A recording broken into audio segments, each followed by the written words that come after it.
Welcome to Aspire, the podcast from the brilliant team over at Cavendish. I'm delighted to actually be on outside broadcast today. We are, We're actually indeed. on the road. And actually we're at the DoubleTree Hilton in Chester. Indeed.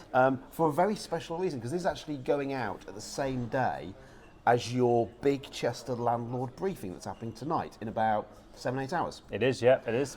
So, why? Why are you holding a big event for landlords in Chester? What could possibly be going on? What's going on in the property market that would affect rental landlords? sector? Indeed, yeah. So on the 1st of May this year, the Renters' Rights Act will come into force. So we've had, over the last few months, we've had quite a lot of landlords contact us, basically saying, what do we need to do? What's going on? What's going to change? Will I still be able to serve notice on my tenant? How will I be able to increase my rent? So we thought, you know what, why don't we put on an information evening where we can answer all the big questions landlords have. And we've actually got 300 people registered. We're completely fully booked. We can't take any more people. And if I'm right, you actually had to get a bigger room. Yes, we originally booked for 100 people. Thinking in our heads, you know, we might have 60, 70, 80 people turn up. And yeah, within 12 hours, we had 86 people register. So we upgraded to a 300 people room and we sold out about 10 days ago. So we've got a waiting list. So, I mean, this has been coming in stages, and actually some of the changes have already happened as of Christmas, haven't they? And when we did the survey last October, it surprised us all, is that only 16% of landlords felt they were ready, and actually 7% had no idea what was going on with the renters, what was then a bill, and is now an act. Yeah, no, they hadn't even heard of it, had they? So, obviously this is going out on the same day. You're going to answer every question that people were too afraid to ask in front of your 300 people tonight. Yeah. For those who are there tonight, I look forward to seeing you tonight, or I look forward to having seen you tonight. If they've not been, what 3 key takeaways would you give to landlords listening to this, or people thinking about being a landlord? I would say, so the biggest one for me, I would say, is that the big headline that's in the media is that Section 21 is gone. Whereas the reality is, you will still be able to serve notice on your tenant. You will still be able to gain possession. And actually, they're increasing the amount of ways to possession using a Section 8.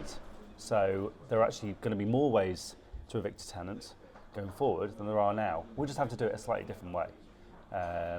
So there are some caveats to that. I mean, one thing we're really going to touch on tonight is that if you're looking at selling a property, because there's a lot of landlords at the moment, I think it feels, probably the media paints it perhaps more aggressively than it actually is, that lots of landlords are selling at the moment. We did see the data. I mean, there has been a decline in the population of landlords, but the number of private rented properties has gone up. Yeah, so I've actually got some data on that. Go for it. So yeah, because the big thing we hear in the press is that landlords are exiting the market. And yes, landlords are exiting the market, but what's actually happening is single let landlords are getting out. Not all of them, but some are. And portfolio landlords are just buying those properties.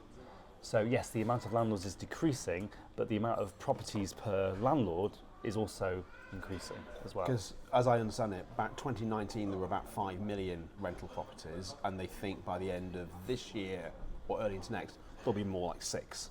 Yeah, so in mid 2025 there was between 5.7 and 5.8 million dwellings in the private rental sector, and yeah, it's been estimated at 5.8 to 6 million this year because of the amount of build to rent schemes being completed.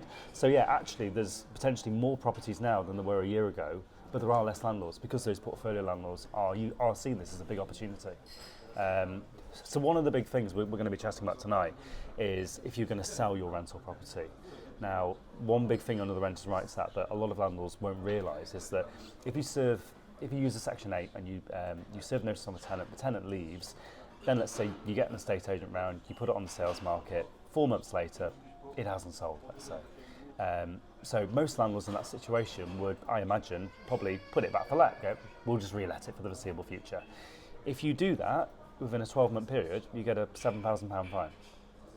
So you can't re-let it for 12 months. So our big message, which we're going to talk about tonight, is if you are going to sell, you either commit to it and price to entice, etc., and sell with vacant possession, or you look at a different option, which perhaps might be a off-market landlord-to-landlord way of selling, where you don't actually need to serve notice on the tenant at all. It's fair to say a minister may have got themselves into trouble by the fact they evicted tenants, and then it was resold and then relet. Yeah. It wasn't sold and it was let again, and Yeah. that's where you get caught out. That's already in place, that rule? Or is No, that comes on the 1st of May? That part of the Act, yeah. So we haven't prepared for this at all. I mean, on balance, the Renters' Rights Act a good thing or a bad thing? Controversial, and a great question. I think some people will argue this is the end for landlords. I would argue that I think casual landlording is disappearing, and very much this new wave of professional portfolio management is replacing it. And something that we've seen a lot of. We were looking at some data a few months ago that the majority of shareholders of businesses set up as buy-to-let businesses to acquire and then let out buy-to-let properties, they are young people. So it's very much, it's almost as if the old guard are retiring, and this new wave of young generation, they're very much coming in. And most of those people, you know, the portfolio-minded landlords, I don't think they're worried about this, to be honest. I think it's, if you're a self-managing landlord and you've always done it, you know, your way, and, you know, I think this is, probably a bit scary, because the room for error is just getting smaller. You know, literally one incorrectly served notice or a missing document, and we're talking £7,000 fine. Whereas most professional landlords, I don't think they see this as a major issue, and they actually see it as an opportunity. And obviously, we'll talk about lettings in a bit more detail on what's happened in February, but as Cavendish, you straddle the board of two jurisdictions. Yeah, the England Welsh and Wales. government and English government. What is the difference now between the two? So let's say I'm a landlord and I've got 1 foot in Wales, I've got 1 foot in England. Yeah. What's the different environments going on there now? We've got quite a few landlords actually who've got half their portfolios in England, half is in Wales, and I think over the last few years, since the Renting Homes Wales Act came into Wales, it's very much, you know, Wales was a lot more stricter. You know, you had to be licensed or use a letting agent, and you know the rules were slightly different. And I think we're very much going the other way now, and actually, the English system is a lot more full on. Yeah. You know, and the main thing, to be honest, the big headline, I think that landlords would cling on to, is that in Wales, if you want to serve notice on your tenant, it's a 6-month notice, whereas under the Renters' Rights Act, you don't have to serve 6 months, it's 4. So, but then with the Renters' Rights Act in England, there's no fixed term tenancies, whereas in Wales, there are. So they're very different beasts now. I think there's positives and negatives with both that landlords could see.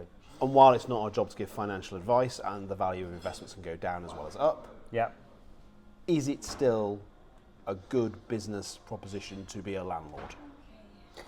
Yes, and again, we're not regulated to give financial advice, which I'm not going to. But obviously, you know, we're recording this, and you know, we're 12 days into the war over in Iran, aren't we? And a lot of people have seen pensions and stocks and shares plummet. You know, what's happened to their rental property? That won't have gone down in value. The rent won't have suddenly gone down overnight. So I do honestly think, this is not advice, obviously, but of course, you know, your money's very safe in bricks and mortar. You know, if you look at the trajectory, house price inflation, although it goes down now and again, it's always gone up. So it's very safe in my opinion. Brilliant, but not financial advice. Absolutely Just not financial advice. advice. No, I am very no. much. see you in court. So we actually we do see two markets forming. So let's stay with lettings. Because we looked at the data for February. It's fair to say that North Wales, where you operate in Mold and Ruthin, you know, it's quite a good market from a lettings perspective. It is. You know, we'll talk about sales after we talk about this, but it's quite strong. Chester's down quite a bit. Yeah. So what do you think is going on? Not as many transactions. Not as many transactions. So you've got an urban setting and a more rural market town setting. Yeah. What's happening? Are people fleeing the city? No, very simply, we looked into the data. So when I knew what topics we were going to discuss today, did some research, spoke to our lettings team, and basically people are staying longer. I think what we found is tenancies in Chester, people are staying longer. Also, a trend that we have noticed is that some landlords, perhaps over the last 6 months, have seen a bit of an opportunity to think, why don't we try and sell? So what we have found is that properties have come to the end of a tenancy. They've then put it on the sales market, but then what we have found is quite a lot of these landlords, after a few months, have gone, it's not going to sell for the price I want it to, so then they re-let. So that's a trend we've seen quite a lot of as well. Okay. Failed sales, which under the new Act would not be good because they'd have to sit it out for 12 months or risk a £7,000 fine. So if you are thinking of selling your either single property or a couple of properties, you almost want to get on it now? Well, because if you were to put it on the market too late, it wasn't to sell, and you were then to let it again, you've got to have a 12-month void, haven't you? You've got a 12-month void. Or that's quite a big. Or go down the other route and sell it off market. So this is something that we do at Cavendish. We have a landlord-to-landlord matchmaking service. Because your portfolio landlords you're talking about are growing their portfolios. Yeah, so we've got an investor list of over 1,000 landlords who have specifically registered with us to buy tenanted buy-to-let properties. That's specifically what they want. So what we do every time we have a landlord that comes to us and says, I want to sell my rental property, I'm going to serve notice. We go, whoa, hold on. Let's try and sell it to one of these other landlords. And actually, one of the benefits with this service is you don't pay an estate agency fee because we actually charge the buyer a sourcing fee to source that property for them. That's a very lucrative route to go. So there's quite a lot of benefits. You don't pay a estate agency fee, so you'll save 1.5%, whatever the estate agent would charge you. You would also the fact that you don't have to have it void. So if you sell it the traditional route, comes empty. Let's say it takes 2-3 months to sell. Another 4 months for the sale to go through, you could be talking 6, 7, 8 months with no income coming in where you're still paying your mortgage. With this level of sale, your rent gets paid up until completion. The tenant doesn't even know until you complete, because what we don't want to do is unnerve the tenant with viewings because they might not go anywhere. And then what happens is when the deal goes through, we let the tenant know, by the way, your landlord's sold, this is your new buy-to-let landlord, everything's going to stay the same, and we're managing it as normal. So it's a nice, discreet way of doing this. But I will say, if your rent's not up to scratch and your compliance isn't tidy, don't expect market rent, rate for these properties. Because what I say to landlords, they come to us and they say, I want to sell my property, but I've not put the rent on in 5 years. It's getting 60% of market value now, but I've got a really good tenant, but I want full market value. Well, the reality is, if you're going to sell that to another investor, are they going to pay you top whack for an underperforming investment? No. So what we do with those landlords is we'll help them optimise the property before it goes for sale. So we'll work with them to get all the compliance tidy, to get the rent up to scratch, so then when we offer it to sale, it's ready to go. The rent's optimised, the compliance is tidy, we've done a full audit on it, and it's a great investment. So there are lots of different angles with this. Brilliant. So let's pivot to sales. Okay. Actually, before we pivot to sales, I know we mention it pretty much every time. You might have a book that would help. For anyone that doesn't know this already, I think we mention this in every podcast, don't we? So I wrote a book last year. It's called The Landlord's Playbook. It was #1 on Amazon as a bestseller. And it literally is a playbook. Yeah, literally. It's not a novelisation or a long leadership tome. No, it's a playbook. Because I have a very short attention span, and Snap. I would find it hard to read a book from cover to cover in one go. So the way I wrote it was for someone like me, where literally you can pick it up and put it down. If you've got a issue you're having with rent arrears, you can literally pick up the chapter about rent arrears and read that. If you, let's say, thinking of exit strategies, thinking of retiring, you can read that chapter. Or if you're having a hard time and you want a bit of a boost, you can read the big chapter all about mindset, which is one of my favourite things to help landlords with, is having a business owner mindset. So you can literally pick it up and put it down. Brilliant. So it's still available on Amazon. We'll put a link in the show notes, I'm sure. If anyone wants to buy that, by all means, please do. So this isn't going to be a long broadcast because probably people can hear. There's a bit of background noise as well on the outside. Yeah, we're in a hotel bar, aren't we? So. Where we're drinking coffee, just to stress. I did actually see 3 beers go out earlier. I think it's not even 10 o'clock. Did you? Yeah. So someone's having a good day today. Yeah. Or a bad day in some ways. It could be. Sales. Yeah. Again, we're seeing a game of two halves. Yeah. Chester down. Yeah. But, North Wales again, within mould, stable, a bit of up going on there. Yeah. So again, tale of two markets. Why would Chester be down?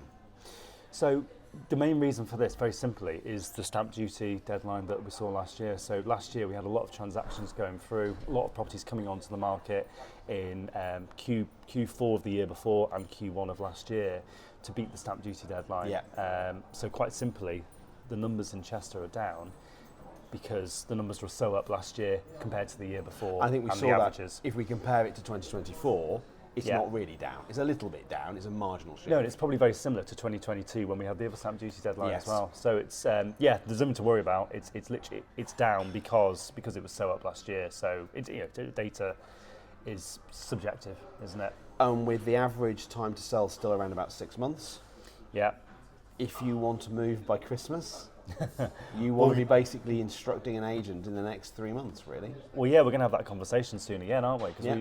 we did some research We did. last year, and it was 208 days or 209 days from memory. Yep, something like that. Yeah, over put it on the 200 market. days. Yeah, it was just over 200 days, and basically the big message was we were talking about this in whenever it was April, May, and it was like if you want to be in for Christmas, you've got to put your house on the market next Friday. Yeah. And that's very much still the same case. We haven't seen it decrease. No. However, what I would say is it's a two-speed market or a two-tier market, however you want to describe it. If you price to sell, if you price properly, price on a price point. So data from Rightmove now tells us that if you price the property on a price point, i.e. 200,000, 250,000, not 199,999 like a supermarket. If you price on a price point, you get 16% more eyeballs on that listing compared to it was previously 11, but that's now increased again. So price to entice, price on the price point, and you should sell within a couple of weeks. If you get that all wrong, and or perhaps you overprice the property because you're not in a rush, Yeah. let's say, it could take 3-4 months. And don't be flattered by the highest valuation. No. Trust the expertise of the agent. The agent who's trying to give you the highest possible valuation just to win the instruction is going to. We have a house literally next door to us. Actually, two great examples. On one side, there was a property. It was owned by a landlord. Had one property. They sold it with a sitting tenant to a portfolio landlord. Yeah. And they have no desire for that tenant to move out. The other side, massively overvalued by a very major prime brand. Our property that we bought was listed 3 months before theirs. Right. We bought it within 1 month of it being listed, and it took us 6 months to complete. The one that was next to us that was listed 3 months before ours is still on the market Oh God, yeah. a year and 3 months later from when it was listed. Yeah. It was priced wrong. And it's still got a for sale board outside it. Yeah. And what everyone sees who drives past it must think there's something fundamentally wrong wrong with with it, that yeah. house. Well, So price right. Well, yeah, because the longer a house is on the market, the cheaper it's going to sell for. And we've all seen the data, without getting into the stats, we know that if you get the price wrong, it really damages the chance of you selling a house. I think it's like, yeah, if you haven't sold it within 100 days, you've got a 16% of actually ever selling it. Yeah. So the big message is price to entice. Don't be flattered by a really high valuation off an estate agent. Look at all the evidence and have a plan, have a strategy to get you moved. Brilliant. So we've been quite lettings focused today because we have the Big Chester landlord briefing tonight. We promise we'll do more sales next time we talk. But if you, by any chance, have missed out on the amazing event that Cavendish is holding tonight, is there another chance later in the year for them to come? Yeah, so we are we do quarterly webinars. We are switching the way we do things going forward. So going forward, we're going to do 2 seminars here, two live in-person events and 2 webinars. So our next webinar will be in about 3 months' time. However, if anyone is watching this and you're thinking, the Renters' Rights Act is 4 weeks away, what do I need to do? Contact us because we will be able to help you.